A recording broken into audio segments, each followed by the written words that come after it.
Queridos hermanos, los saludo en el amor de Cristo. Es el ministerio El Gozo de Jehová.com que semana a semana traemos la clase. Esto es una clase para edificarnos, para conocer mejor la palabra de Dios y poder entenderla. Por esto vamos a seguir estudiando la palabra. Desde ya les digo que abran el libro de Josué, capítulo 24 y 26. Vamos a entrar ahí. Pero previos vamos a adorar al Dios de la gloria. Sí,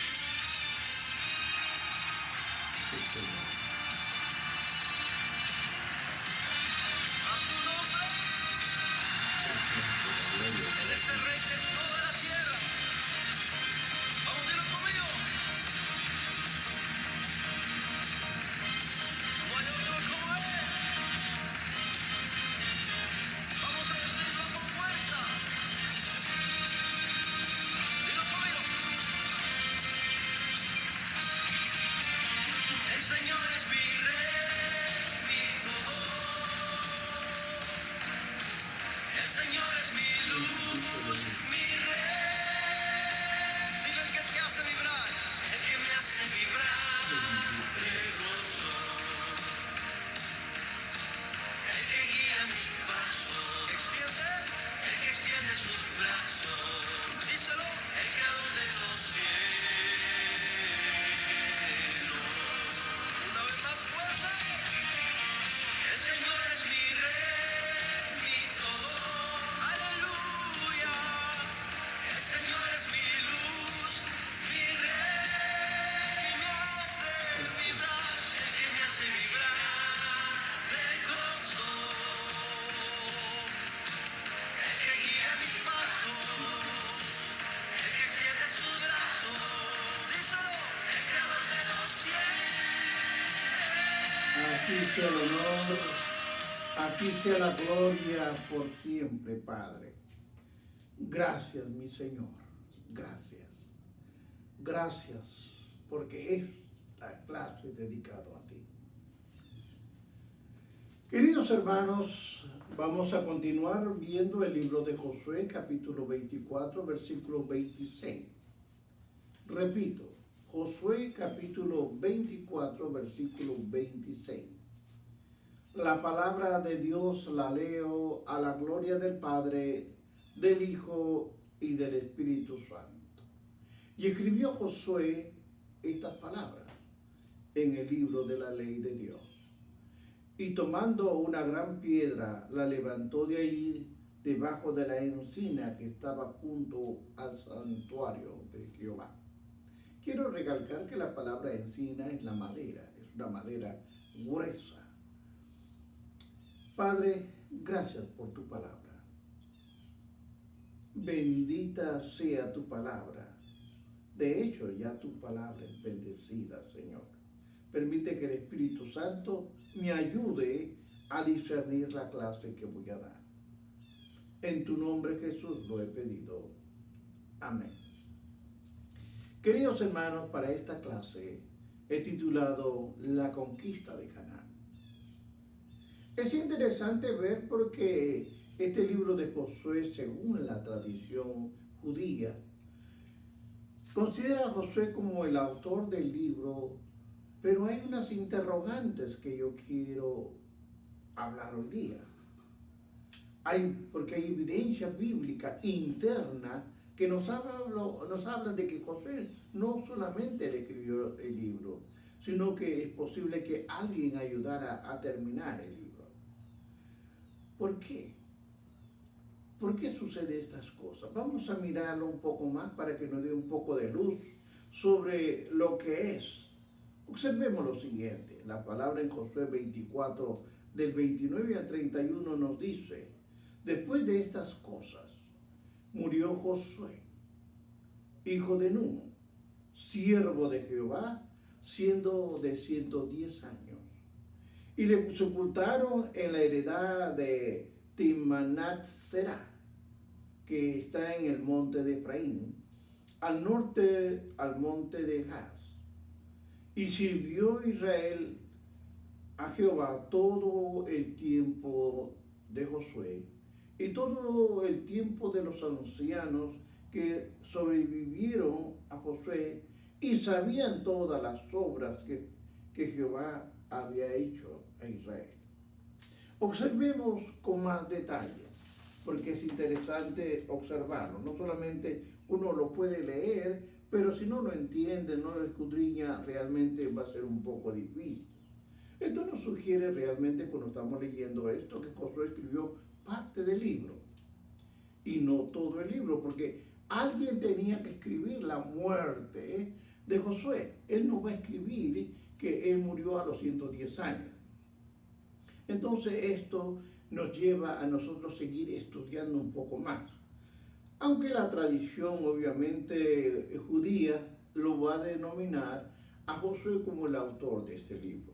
Vamos a enterarnos, ¿realmente este fue su nombre, Josué?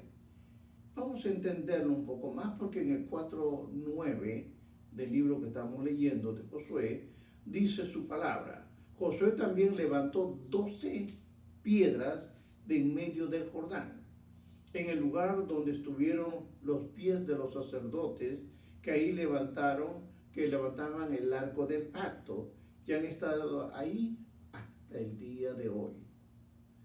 Ahora observemos todo esto que estamos leyendo, porque una cantidad extensa de tiempo va a pasar. Eventos de los escritos. La mayoría de los jebuseos nos relatan y nos sugieren que ha pasado 1000 años antes de Cristo.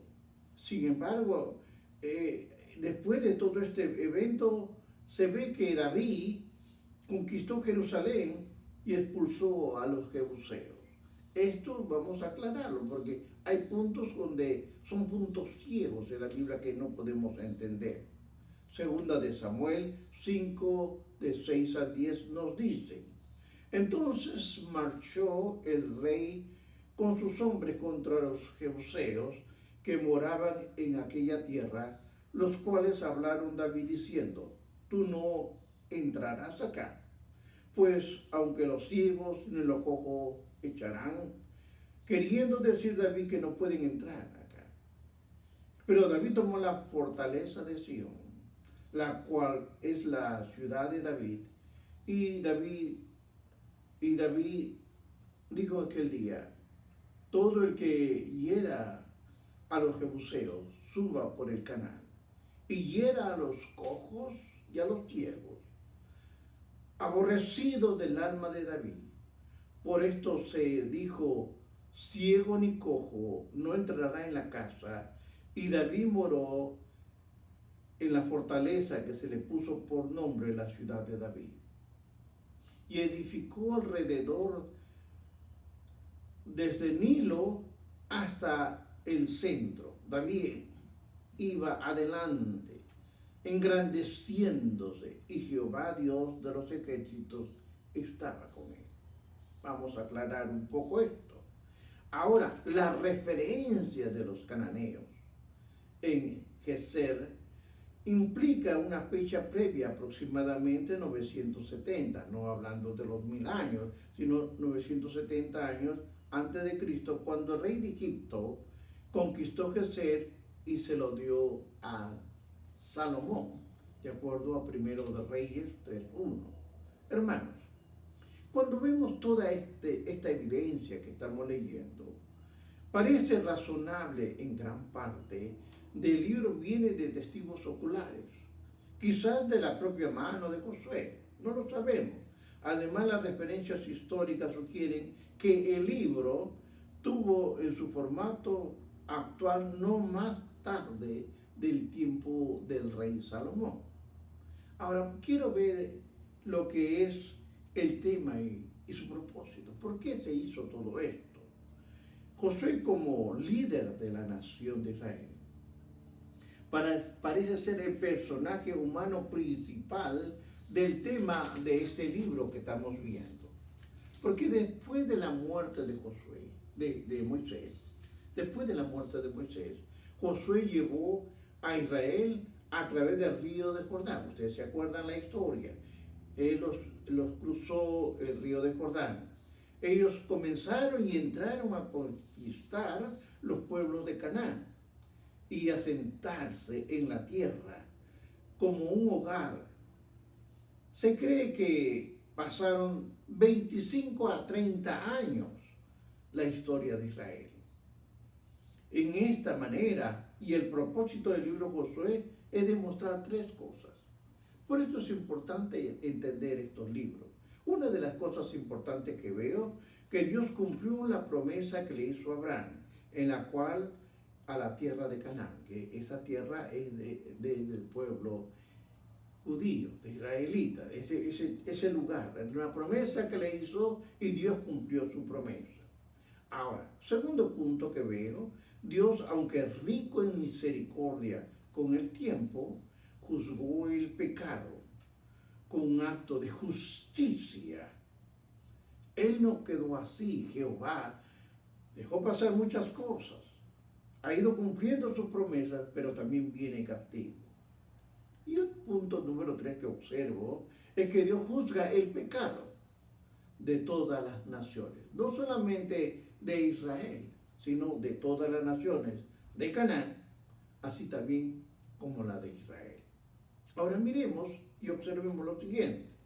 Hay que ver un trasfondo en condiciones en Canaán, porque no era entrar solamente a la tierra prometida que fluye leche y miel, no, sino que había que conquistarlo, tenía que batallarse, tenía que luchar.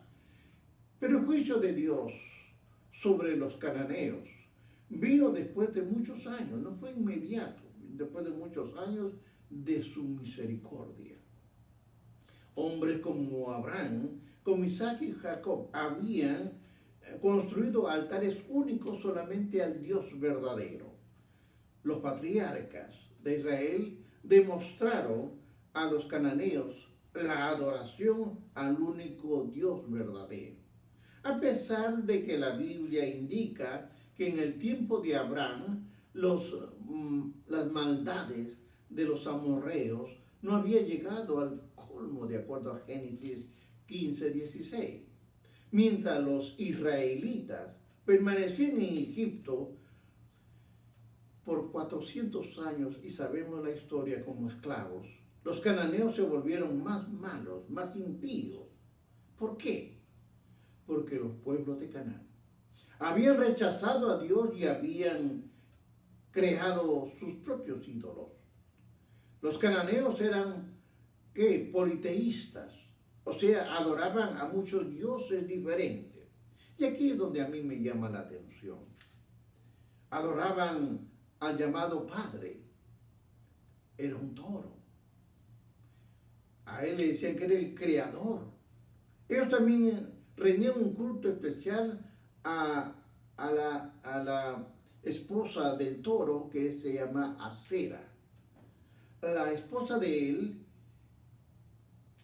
invocaban al mismo tiempo al hijo principal. ¿Quién era el hijo principal del toro y de la esposa? Era el Baal. El Baal quiere decir Señor, de acuerdo al libro de Reyes 18.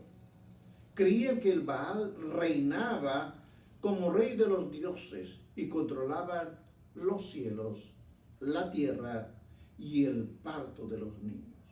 Mire hasta dónde llegaba esa idolatría. Hermanos, en estos tiempos nosotros lo leemos, pero eso era abominable delante de la presencia de Dios. La naturaleza cruel y malvada de estos dioses se reflejaba en las costumbres religiosas cananeas. Los arqueólogos creen que ellos sacrificaban a niños, se juntaban con prostitutas religiosas y adoraban serpientes.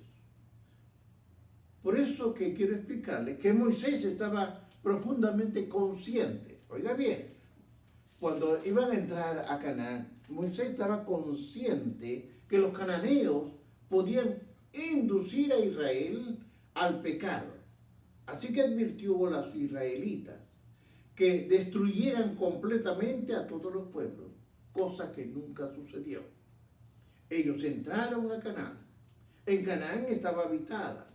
Hubieron las guerras, de eso voy a hablar ahora, y nunca eliminaron todo. Vamos a observar. Porque la guerra entre Israel y Canaán era instrumento de Dios y de juicio hacia los cananeos. Dios recobró la tierra que le pertenecía y juzgó a los que escogieron no honrarlo.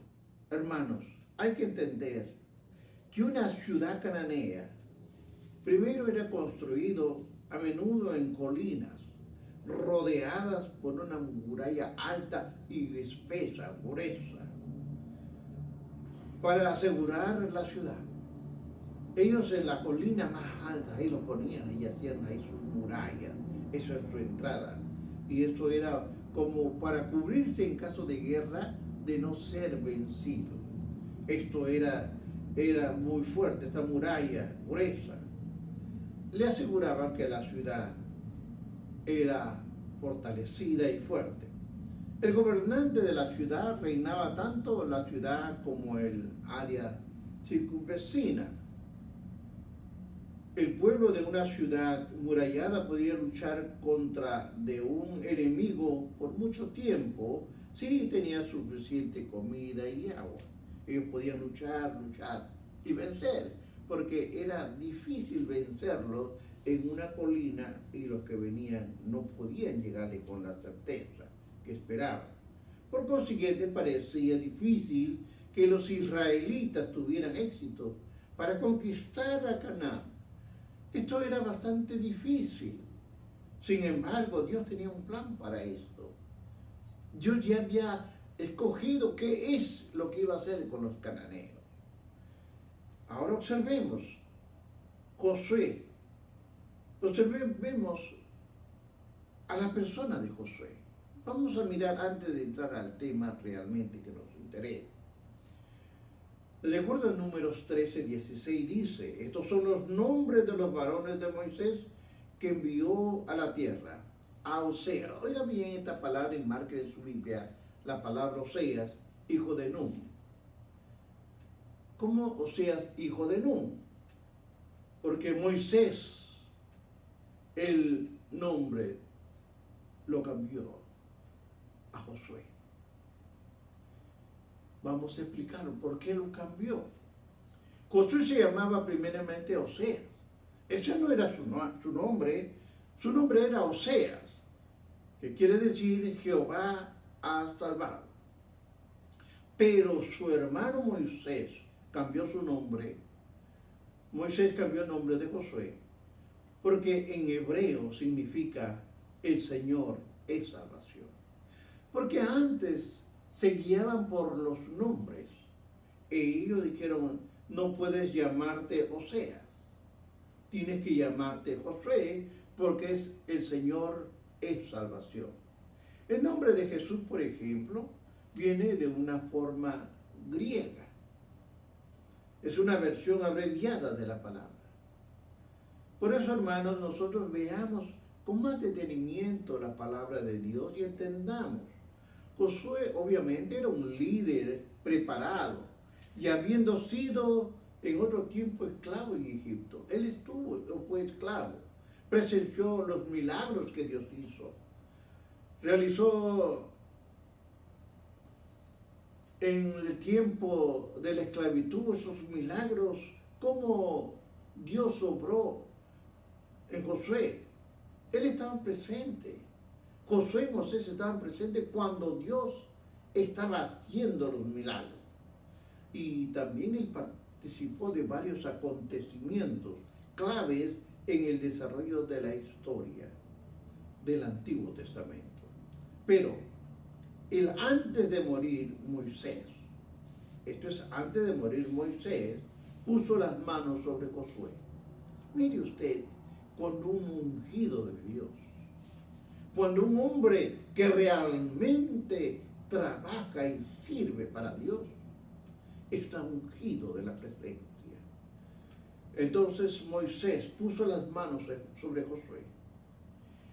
Y oiga bien, y el Espíritu de Dios vino sobre Josué, capacitándolo e invistiéndolo para servir al pueblo de Israel. Usted lo puede ver en el número 27, del 18 al 23. Un siervo de Dios, el Dios grande y poderoso, aquel Dios que cuando llama respalda. Ahora observemos lo siguiente. Ya hemos visto que no escribió el libro completo. Ya hemos visto que no se llamaba Josué, sino Oseas. Hemos visto unos puntos interesantes. Ahora observemos cómo entran a Canaán. Cuando usted ve su Biblia en el versículo del 1, los capítulos del 1 al 4, usted puede entender en el momento señalado de Dios, Israel entró en la tierra prometida. La promesa divina de triunfo sobre la conquista de Canaán dependía de algo muy importante, queridos hermanos, de la obediencia a la ley a la cual fue entregada. Así Josué empezó a dirigir la nación de Israel, bajo la autoridad y presencia de Dios. Entonces Josué envió 2 espías a Jericó, los envió al lado occidental. ¿Al lado occidental de qué? Del río de Jordán. Los espías se enteraron que había una mujer llamada Rabá. Era una mujer que le sirvió de ayuda a los testigos que entraban, a los judíos, que tenían, vieron que los cananeos tenían miedo a Israel. ¿Por qué? Porque habían oído y escuchado de cómo Dios estaba con ellos y cómo había abierto. Y Rabá, aquella mujer, creyó en Jehová, creyó en sus milagros y los escondió a los espías. Lo escondió en su casa, que aquellos estuvieron seguros. Como resultado le dijo: si van a matar, no mates a mi familia. Y le perseveraron la vida a ellos. La vida les fue perdonada. Después, cuando Jericó fue destruida, ahora observe ustedes, después que los espías volvieron a Josué, con su informe, con un milagro divino, facilitó a que los israelitas cruzaran el río de Jordán. Cada tribu cargó una piedra grande, la cargó ellos para cruzar el río de Jordán. Cada tribu cargó una piedra. Josué usó las piedras para hacer un memorial. Era un memorial o un recordatorio de que Dios había abierto las aguas del Jordán y las puso ahí. Ahora, ¿cómo es la conquista? Ya cruzaron. ¿Cómo es la conquista? El libro de Josué describe vivamente las batallas que luchó Israel, que están generalmente divididas en las batallas en el centro, en las batallas en el sur y las batallas en el norte. Habían batallas. Algunos eruditos bosquejan las batallas y capítulos de manera diferente, pero este es el bosquejo que vamos a usar para instruirles a ustedes. ¿Por qué vamos a estudiarlo? Porque estudiaremos la estrategia militar que Josué ha sido y seguirá siendo admirada por mucho tiempo, como un modelo de inteligencia e eficacia. Puesto de manera simple, fue el tipo que divide y vencerás. Es el tema. Divide y vencerás. ¿Y qué hizo él? Hizo 2 principios, 2 bosquejos. El poder de los amoreos al sur y los cananeos al norte. Dividió, unos al norte, otros al sur. Si José lograra romper la relación entre ellos, podía evitar formar una alianza entre ellos. Los dividió, uno para el norte y otro para el sur. Solo podía ejecutarse Primero, penetrando primero en las regiones montañosas centrales de Canaán. La tarea no era fácil. La tarea no era nada fácil. Pero querían poner a Jericó y a otras fortalezas bajo el control de Israel. No le fue fácil. Pero hay dos historias bíblicas muy famosas. Ocurren en la campaña central. La primera nos lleva a la derrota de la ciudad de Jericó a través de los métodos inusuales. Porque es un método que a veces a los niños se les ha explicado, cómo marchan alrededor de la ciudad y sonar las trompetas. Nosotros tenemos que entender que eso fue el plan de Dios. Su segunda historia importante fue que no solamente derrotó a Canaán, a Jericó, sino que también derrotó a la ciudad de Ai. ¿Por qué? Porque en Ai el pecado de Acán acusó y causó que Israel perdiera la primera batalla en Ai. Cuando se retractó, se descubrió el pecado, Dios concedió la victoria a Israel. Ahora, observemos lo siguiente. Esa exitosa campaña central de los israelitas llevó a una decepción, una decepción tremenda de los gabaonitas, que hicieron una alianza, una concepción con los moabitas, que formaron coalición para protegerse. Josué neciamente hizo pacto con ellos sin consultar con Dios. Ellos vinieron, convencieron a Josué, Josué aceptó y todos se unieron ahí al pueblo de Israel, se unieron. Estaban con los israelitas.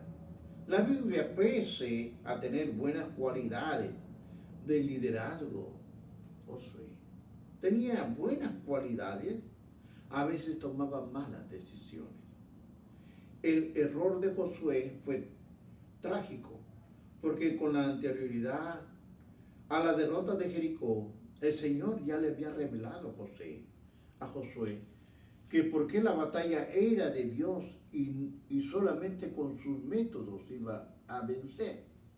No era con métodos de hombre, eran con métodos de Dios para poder traer éxito a este pueblo, su pueblo. Cuando Josué descubrió obviamente la verdad, convirtió a estos gabaonitas, Gabaón, los metieron y lo fueron y le dijeron ustedes, no solamente los maldijo, sino que le dijo, de ustedes van a ser cortadores de leña y otros van a ser cargadores de agua.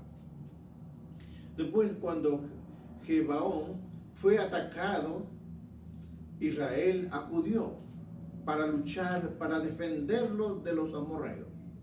Ahora, durante esta batalla, Josué oró para que el sol se detuviese. Y esto es interesante verlo, hermanos.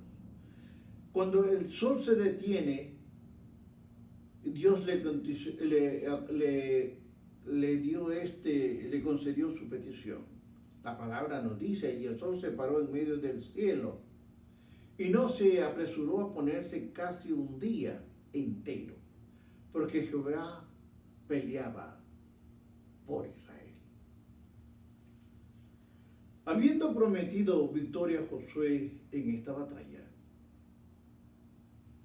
el Señor también arrojó desde el cielo grandes piedras sobre los amorreos, matándolos. Murieron muchos. Ahora, en las batallas centrales, ¿qué está pasando en las batallas centrales? Israel derrotó a Jericó y a Ai. Las batallas en el sur tuvieron un fracaso por el engaño de los gabaonitas a Israel y la derrota de los amorreos en la batalla en el norte. Josué volvió su atención a derrotar a los cananitas y destruir la ciudad de Azor. Lo hicieron. Y aquí Dios se glorifica. Aunque Israel o en Canaán, no se cumplió completamente la instrucción que les dio Moisés. De renovar todos había que derrotarlo. Hay que remover a todos los cananitas. Hay que sacarlos. Ellos tomaron posesión de toda la tierra. Hermanos, no siguieron la dirección de Dios. Dios les dio la tierra prometida. Ya entraron. Y muchos de ellos hicieron alianzas con otros. Es verdad que ganaron muchas batallas, pero también no llegaron a conquistar todo Canaán. Ahora observemos cómo fue el asentamiento en Canaán. Cuando usted ve los capítulos 13 al 24 de Josué, el resto del libro de Josué describe la división de la tierra, su asentamiento. Nuevamente, aunque los eruditos discrepan sobre los capítulos que cubren estos temas, con la excepción de los levitas, porque aquí es interesante. Los pueblos se dividieron, ya están las tribus cada uno en cada un lugar, pero los levitas, o sea, lo que es de la iglesia, vivieron en 48 ciudades a lo largo de la nación, de acuerdo al capítulo 21 del 1 al 42. La ciudad de Silo se volvió en el centro religioso de Israel. Y ahí establecieron el tabernáculo. Una parte de la división de la tierra involucró también el asentamiento de 6 ciudades.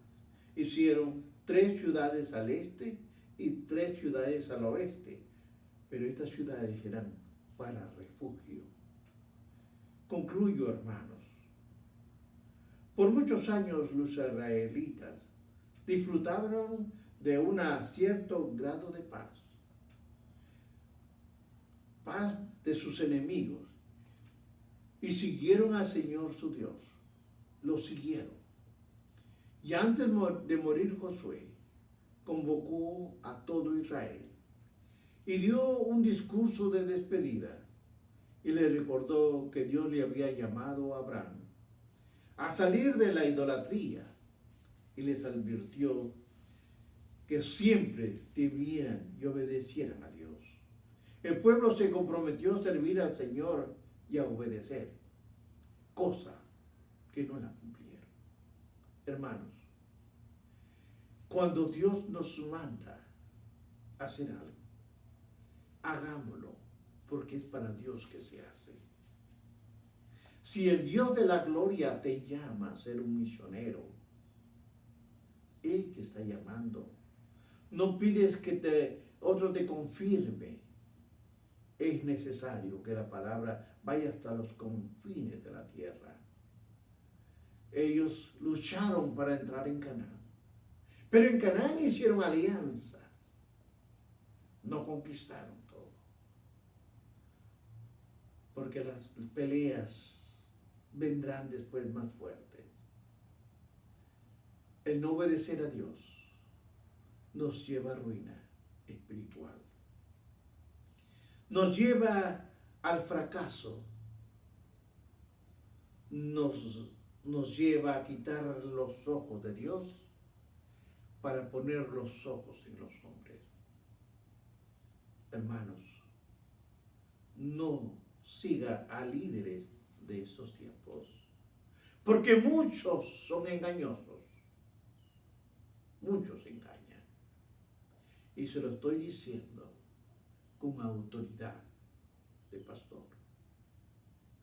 Tenga cuidado. Escudriñe la Biblia y siga la palabra de Dios. Bendiciones, hermanos. Voy a orar para que el Dios de la gloria los bendiga. Los dirige el Espíritu Santo, porque solamente hay que seguir las huellas de Cristo. Padre Santo, a ti sea la gloria y la honra. Permite, Padre, que mis hermanos que han oído el mensaje entiendan que es obedecer a tu palabra y no vivir de ilusión ni de emoción. Hay que escudriñar las Escrituras, porque hay muchas cosas que a veces no se entienden, porque hay que entenderlas o pedir a un maestro que te enseñe. Bendice a mis hermanos, a sus hijos, a sus nietos, a toda su familia. En el nombre de Jesús te lo he pedido. Amén. Queridos hermanos, este es el Ministerio de Gozo de Jehová.com, que semana a semana le lleva esta clase. De tal manera que si usted quiere ver las clases anteriores, que son muchas que tengo, puede ir al www.ministerioelgozodejehová.com y ahí usted podrá ser edificado. Bendiciones.